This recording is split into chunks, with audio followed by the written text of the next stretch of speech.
Hola, hoy 21 de enero del 2022 se cumple un nuevo aniversario de la muerte, asesinato, sacrificio ritual, vamos a hablarlo, de Su Majestad el Rey Luis XVI, ocurrido un 21 de enero de 1793. Esta fecha fue el comienzo de una nueva época en la historia de la humanidad. A ver, un reseteo usando términos actuales, vamos a debatirlo hoy. Es necesario tener presente esta efeméride no solo para recordar un suceso terrible y sanguinario, por demás injusto, sino porque el regicidio perpetrado este 21 de enero de 1793 a un rey católico debe entenderse y meditarse como un acontecimiento crucial para la historia de la humanidad y nos ayudará a comprender y vivir cristianamente como católico militante nuestro presente, como ya lo decía en sus sermones Monseñor Segur en 1850. Por este motivo, desde la Cruz Real, Delegación Argentina, invitamos hoy al doctor Marcos Piños de Escobar, muy bienvenido, miembro del Comité Científico, para hablar sobre Su Majestad el Rey Luis XVI y su realidad ayer y hoy. El doctor Marcos Piños de Escobar es doctor en Ciencias Políticas por la Universidad Católica de Argentina, magíster en Relaciones Internacionales y especialmente tiene una tesis de doctorado donde se enfoca en la obra y en la política y su accionar del gran estratega Oliveria de Salazar y su relación con el pensamiento del gran filósofo Charles Maurras. Es un morrasiano de pura cepa, por decirlo haciendo un término popular. Muchas gracias, doctor Marcos Piños de Escobar, por su compromiso, por aceptar esta invitación, este sencillo homenaje a Su Majestad el Rey Luis XVI. Y lo invito a que nos presente sus reflexiones y que nos cuente quién fue el Rey Luis XVI y cómo podemos tenerlo presente en este siglo XXI. Le doy toda la palabra a usted, doctor. Muchas gracias, Patricia, por la invitación. Muchas gracias a todos. Y de antemano ya les agradezco la paciencia. Bueno, no voy aquí a resumir la historia de la revolución en Francia o a examinar sus causas inmediatas o antecedentes remotos, que remontan a años, a décadas, incluso se puede decir a siglos. Tampoco voy a presentar una síntesis biográfica del rey mártir, nieto de Luis XV y tataranieto del gran Luis XIV.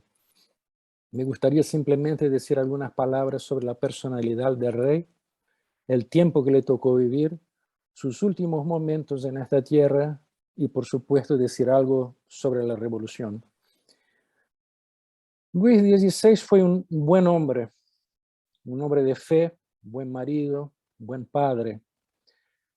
Rey coronado y ungido con óleo santo en la catedral de Reims, encarnó, como sus antecesores, la identidad, la unidad y la continuidad de la vieja nación gala. Fue padre de su pueblo y ejerció el poder de buena fe dirigido al bien común. Pero decir que fue un buen hombre no significa que estuvo exento de faltas o que en el ejercicio de la función política no haya cometido errores. Pese a la buena fe y a las mejores intenciones, no sería históricamente correcto ni intelectualmente honesto ignorar u ocultar su responsabilidad, repítese, de buena fe y con las mejores intenciones para el éxito de la revolución. Responsabilidad, dicho sea de paso, compartida por muchos, por muchísimos, quizá por toda una generación. Porque una reacción fuerte, violenta, podría haber evitado la hecatombe y salvado mucho. Les doy dos ejemplos. El primero, frente a la llamada Marcha de las Mujeres del 5 de octubre de 1789, rápidamente transformada por la vanguardia revolucionaria en operación de saqueo y violencia armada, Cuando los oficiales encargados de la seguridad del palacio le suplican permiso para disparar, el rey se niega rotundamente. Y el resultado fue el forzado y humillante regreso a Versailles, de Versailles a París, y toda una sucesión de horrores. Número 2. El 10 de agosto de 1792 se da la brutal invasión del Palacio de las Tullerías en París, lo cual deja un saldo de más de 1.200 muertos. Se trata de una aceleración y profundización del proceso revolucionario de tal magnitud que podemos hablar de una segunda revolución. Pues hay autores que sostienen que el rey habría ordenado cesar el fuego cuando todavía había condiciones de rechazar los asaltantes.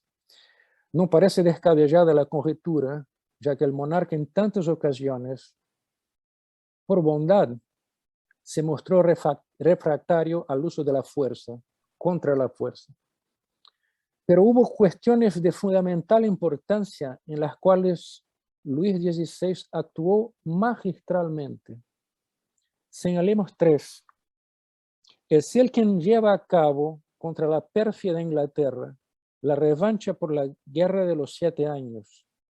Sin el concurso francés en tierra y mar, las 13 colonias americanas no hubiesen vencido la Guerra de Independencia. El formidable desarrollo de la Marina de Guerra, haciéndola capaz de desafiar y vencer la Armada Británica. Un tercer momento fue su política realista frente a los históricos enemigos germánicos, es decir, Austria y Prusia.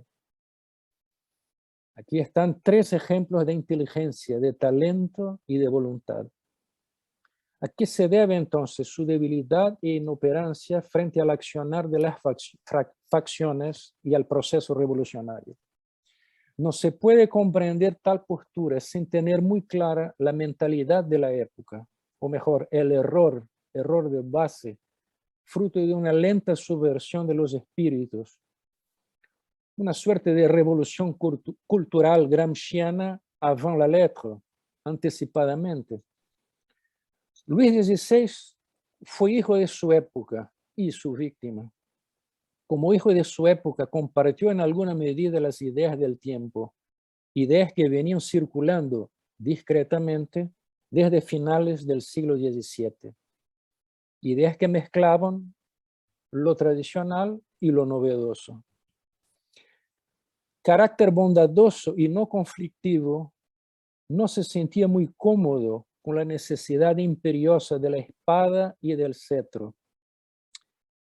La verdad es que crisis y dificultades no eran una novedad. Siempre las hubo a lo largo de la historia y frente a los peligros internos o externos, el poder real siempre supo defenderse y jamás dudó de su autoridad y de su derecho. Las ideas nuevas, quizá no tan nuevas, buscaban justamente subvertir el concepto mismo de autoridad. Sus raíces más profundas habían sido lentamente corroídas y aniquiladas en las mentes de varias generaciones.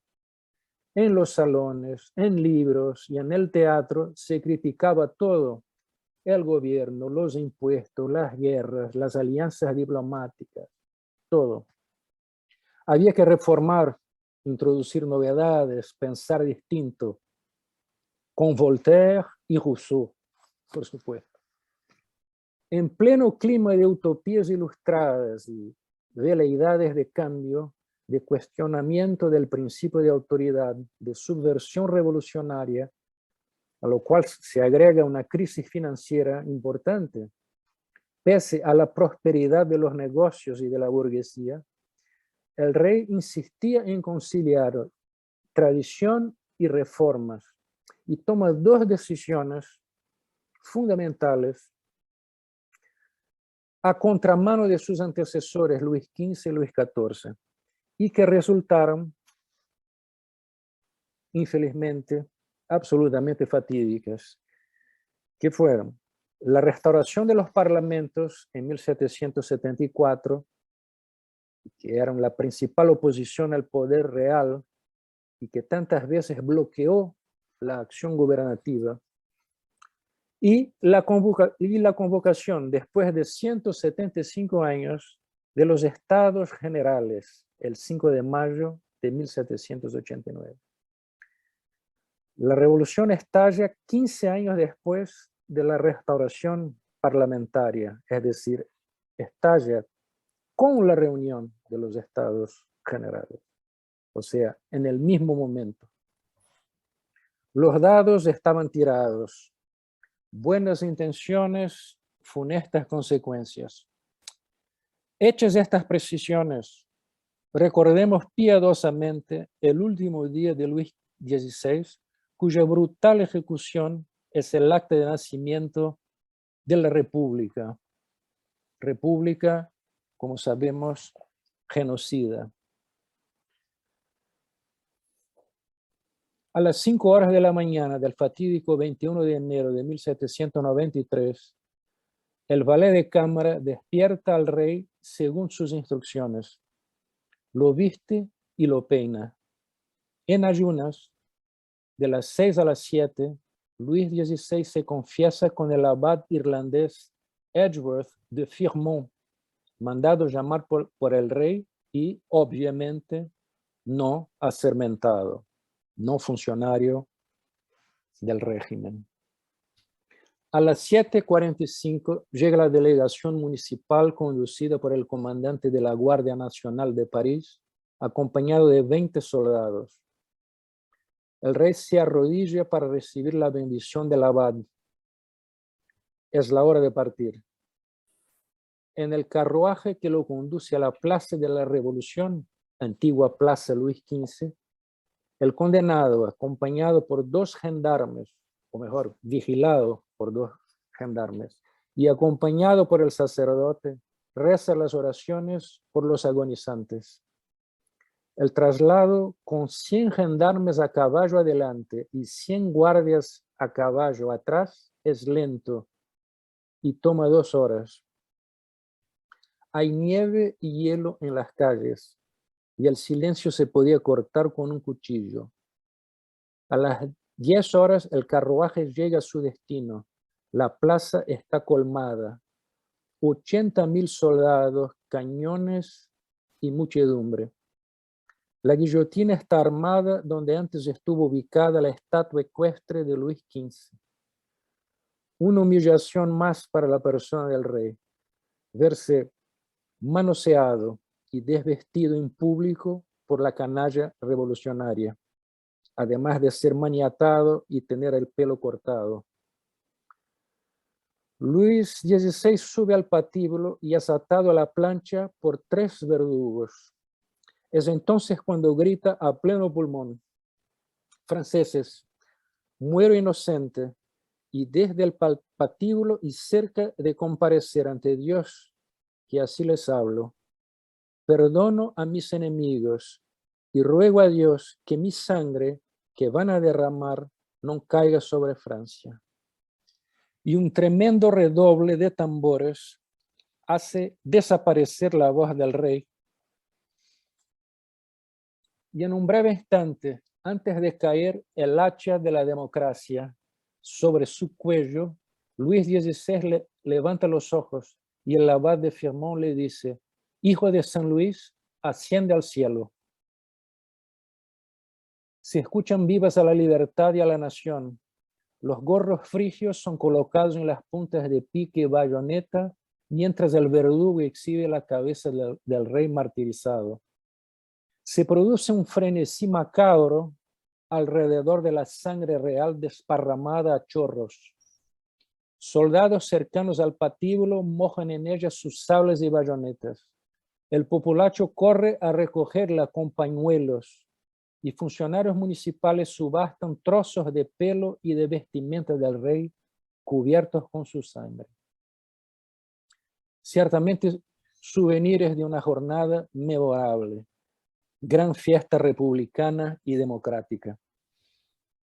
Los restos de Luis XVI son ahora propiedad de la República y esta, en su magnanimidad, permite que sacerdotes asermentados, fieles funcionarios del nuevo régimen, celebren una corta ceremonia fúnebre en la iglesia de la Magdalena, que meses después, por iniciativa de Robespierre, será transformada en el templo ateo de la razón. El cuerpo y la cabeza del rey son tirados a una fosa y enterrados en cal viva. Así termina la vida de Luis XVI a los 38 años de edad. De concesión en concesión terminó capitulando. Una capitulación por bondad. Repito, una capitulación por bondad, como la llamó Maurras. Es Francia que se suicida y la revolución sigue su curso imparable. Todos sufrimos sus consecuencias, todos nosotros, hasta el día de hoy. Somos todos, de alguna manera, sus víctimas.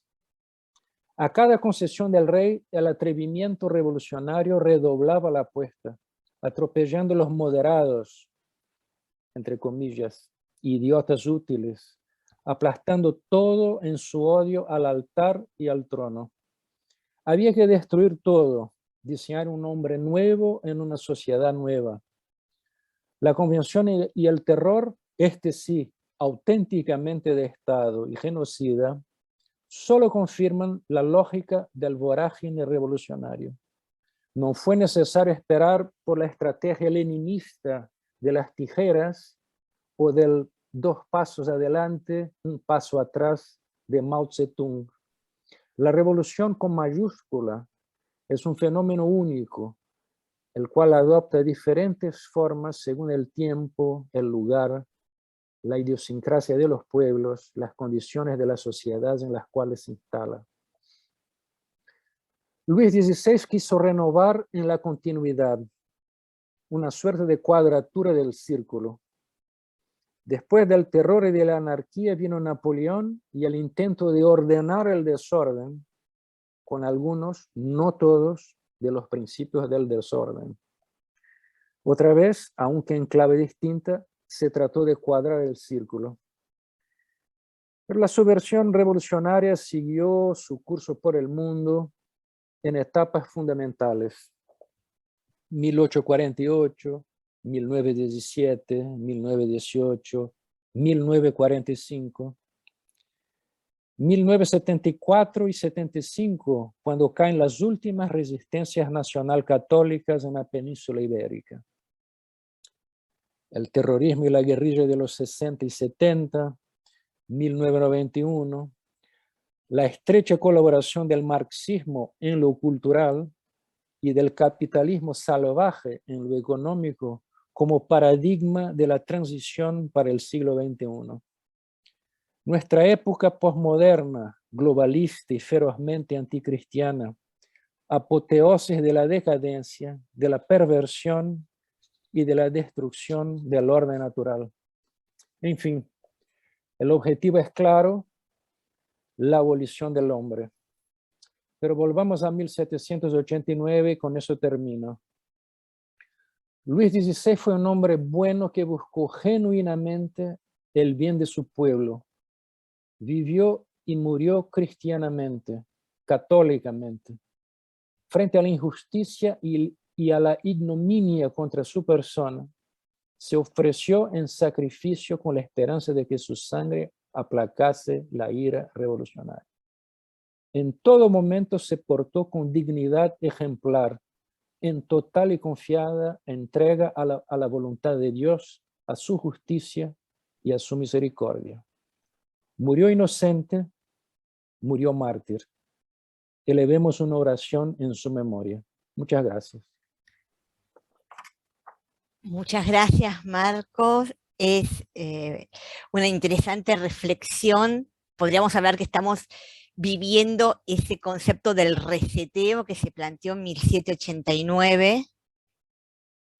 Y podríamos decir, como comentaba ya incluso el Monseñor de Segur, que es otro de los libros típicos de 1850, que podríamos estar hablando de una impía liturgia sacrificial por la cantidad de muertes y cómo disfrutaban con esa sangre.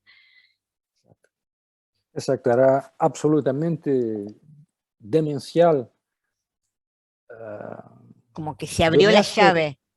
de Mestre tiene un calificativo que resumen a la perfección. La revolución es satánica. Y Creo su que basta hija, con decir, porque no hay otra explicación. No hay otra explicación para tanta maldad, para tanta brutalidad. y disfrutar, lucir las cabezas cortadas, ¿no? Ese ejemplo de la pica que vos bien nombraste, que después se toma como escudo, como emblema de libertad, ¿no? Y cómo se reseteó. Monseñor Según incluso remarcaba que a partir de ahí no hay reino cristiano que se sostenga, y él mismo comentaba que iba a caer Italia, iban a ir cayendo todas las monarquías católicas, porque ese era el objetivo. Y en menos de Exactamente. 20 años, más de 30 monarquías de los diferentes reinos, incluso de Francia y posteriormente el resto de Europa, fueron cayendo una tras otra. A Una, pesar de algunas resistencias que hubo y de algunos intentos de restauración, pero nunca se volvió a lo que era, a los principios fundacionales y tradicionales, ¿no? un gran desafío. No sé si está también en línea Ezequiel Totis de la Croce Reales, si quiere hacer algún comentario o participar, tiene el micrófono. Te doy apertura para que puedas comentar algo si querés, como presidente de la Croce Reale. Gracias, Patricia. Gracias al profesor Piño de Escobar. Realmente no hay mucho para decir que no se haya dicho antes. El precedente del cobarde asesinato a la familia real de Francia sentó un precedente para también el asesinato posteriormente de los zares de Rusia. Las mismas estrategias, la misma propaganda, el marketing, el amigo del pueblo del periódico de Marat, el culto a la diosa de la razón, los rumores vulgares y terriblemente ofensivos hacia María Antonieta, una reina de santa memoria. Tristemente, estas cosas se repiten, son cíclicas. La Revolución Francesa, como sabemos, abrió la puerta a los nacionalismos, separatismos que fueron copando Europa hasta llegar a la Primera Guerra Mundial. Todo lo que estamos viviendo hoy es mayormente una herencia de esta revolución infame, pero que hoy está siendo revisionada, cuestionada, y es una de nuestras misiones como movimiento, hacer una revisión histórica, incluso de los errores también que se hayan podido cometer en periodos monárquicos. Los ha habido, somos todos humanos, pero no quita el valor supremo de la monarquía en la defensa del altar y el trono que van de la mano, el poder temporal y el espiritual. Realmente nuestra misión es esta, despertar a la gente, culturizar, establecer contacto con académicos de talla como el profesor Piño de Escobar y llevar un poco de reflexión y de meditación a la población en general, no solo al público monárquico. Mi agradecimiento al profesor Piño de Escobar, gracias Muchas gracias a Patricia, ustedes todos. y ante todo un pedido a todos de agradecimiento interno y oración hacia la familia real de Francia, que con su sangre, sus últimas palabras, las del 16, son iguales casi a las de Maximiliano de México. Que su sangre sirva para que su pueblo se vea santificado, a la larga, por lo menos. Así que bueno, gracias por su presencia y gracias por confiar también en nosotros, en la pequeña labor que estamos haciendo para llevar un poco de coherencia y consistencia en este mundo. Muchas gracias a ambos, a Ezequiel Totis y al doctor Marcos Piños de Escobar. Esperemos que pronto también nos puedan visitar aquí en la Argentina, o que podamos hacer una gran reunión con los diferentes referentes del comité científico en forma presencial después de este ciclo que nos tocó vivir de una nueva etapa del reseteo. Muchas gracias a todos por el altar y el trono. Nos encontramos en un próximo evento de la Cruz Real, Delegación Argentina o la Delegación Internacional. Muchas gracias a ambos. Muchas gracias a todos. Muchas gracias, Patricia. Muchas gracias, doctor Ezequiel. Y hasta muy pronto, si Dios quiere. Hasta muy pronto. Nos vemos por el altar y el trono. Siempre. Gracias.